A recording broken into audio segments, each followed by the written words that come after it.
গরিব লোকগুলো এই যে দিন আনে দিন খায় মানুষগুলো তোমাদেরকে অভিশাপ দিচ্ছে, এই যে নিঃশ্বাস ফেলতেছে, তাদের এই যে তোমাদেরকে কষ্ট দিচ্ছে, এই যে মানসিক টর্চার করতেছো, সে রাইটস কিংবা সেই পারিবারিক শিক্ষা কি তোমাদেরকে তোমাদের বাবা মা দিছে?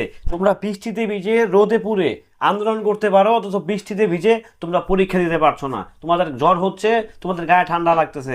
এখন আমাকে অনেকেই বলবে সরকারের দালাল, সরকারের চাটুকার, সরকারের হ্যান ত্যান ব্যান ফ্যান বাতের ফ্যান, যে যত কথাই বলেন না কেন ভাই, শিক্ষার্থীরা যদি বৃষ্টিতে ভিজে আন্দোলন করতে পারে, শিক্ষার্থীরা যদি রোদে পুড়ে আন্দোলন করতে পারে, তাহলে হাঁটু পানি নেংড়িয়ে কেন পরীক্ষা দিতে পারে না?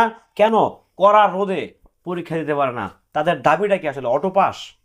অটো পাসের দাবি? বাবারে, সম্মান দিয়ে বলতেছি, সম্মান দিয়ে বলতেছি, যতই আন্দোলন করো আর যতই নাচানাচি করো, পরীক্ষা দিয়ে লেখাপড়া করেই কিন্তু পাশ করতে হবে। ফাঁকি মারার সুযোগ এই সরকারের আমলে নাই মানে নাই। প্রয়োজন ক্ষেত্রে বাংলাদেশে 10 থেকে 12,000 স্টুডেন্ট থাকবে, শিক্ষার্থী থাকবে, বাট তারপরেও ফাঁকি মারার কোনো সুযোগ এই সরকার তোমাদেরকে আর দিবে না। তোমাদের চাওয়া পাওয়া, তোমাদের কথাবার্তা স্টাইলে মনে হচ্ছে তোমাদের লাগবে হচ্ছে অটো পাস, তোমাদের লাগবে হচ্ছে ডিরেক্ট অটো পাস। তোমরা পরীক্ষার টেবিলে বসবে না, তোমরা পরীক্ষা না দিয়েই অটো পাস করতে চাও। পড়া কি মায় বানায় পুঁতে বেছে?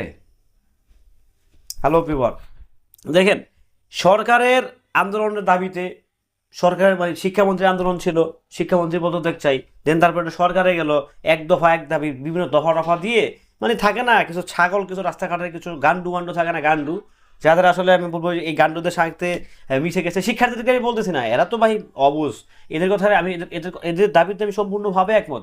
বাট এই যে ওনাদের সাথে, এদের সাথে যে কিছু গাঁজাখোর, কিছু টোকাই, কিছু ছেচর, কিছু চোর, কিছু চাঁদাবাজ ঢুকে গেছে, এর কি কোনো ব্যাপার স্যাপার আছে? কারো কাছে কি আছে? নাই কিন্তু। তো এখন এই যে আন্দোলনটা কোন দিকে যাচ্ছে আসলে, এই যে আপনারা যারা এই নষ্টামিগুলো করার চেষ্টা করতেছেন, আই রেসপেক্ট। দেখেন, শিক্ষামন্ত্রী সে সংসদে মাপ পর্যন্ত চাইছে, ক্ষমা চাইছে। একজন শিক্ষামন্ত্রীর দুঃখ প্রকাশ করবেন, তার ক্ষমা চাওয়া সমান। আপনাদের তো সাথে সাথে ঘরে ফেরা উচিত, আপনাদের তো সকলেরই পড়ার টেবিলে বসা উচিত। সামনে আপনাদের পরীক্ষা, আপনারা হয়তো আন্দোলন করতেছেন না, এই পরীক্ষা কিন্তু পিছা বানা ভাই সরকার। আপনারা যেরকম ঘাটতারামি করতেছেন, সরকার আপনাদের সাথে সেম লেভেলের ঘাটতারামি করবে। আপনারা আন্দোলন করবেন, সরকার পরীক্ষা পিছাবে, কাম নাই খায় আর কোনো সময়ের কোনো দাম নাই। সময়ের কোনো দাম আছে কিনা? এই যে আপনারা আন্দোলন করতেছেন, যে কোনো আন্দোলন, এটা দেশের জন্য কত বড় ক্ষতি, এটা আপনারা জানেন? একটা দেশের জন্য যে আন্দোলন, যে লাস্ট 3টা দিন যে ক্যাচালগুলো হইতেছে, এটা কি আসলে ভাই? আমি বলবো এই আন্দোলনের নামে এগুলো চলতেছে প্রতারণা, আন্দোলনের নামে চলতেছে চাঁদাবাজি, আন্দোলনের নামে চলতেছে অন্য কোনো একটি তৃতীয় তৃতীয় যারা অপশক্তি, তারা ঢুকে গেছে। সো ছাত্র ভাই ও বোন, তোমাদেরকে সম্মান রেখে বলতেছি, তোমরা এখনো বুঝো, বোঝার সময় আছে। কারণ তোমরা অবুঝ, তোমরা নিষ্পাপ, তোমাদেরকে ইউজ করার চেষ্টা করতেছে একটি চক্র। সিরিয়াসলি বলতেছি, ইউজ করার চেষ্টা করতেছে একটি চক্র। ওই চক্রদের ফাল্লায় পড়লে কিন্তু তোমরা এবার নষ্ট হয়ে যাবা। হিসাব পরিষ্কার, আর নষ্ট হওয়া যাবে না দেশের। তোমরা কিন্তু আগামী দিনের ভবিষ্যৎ।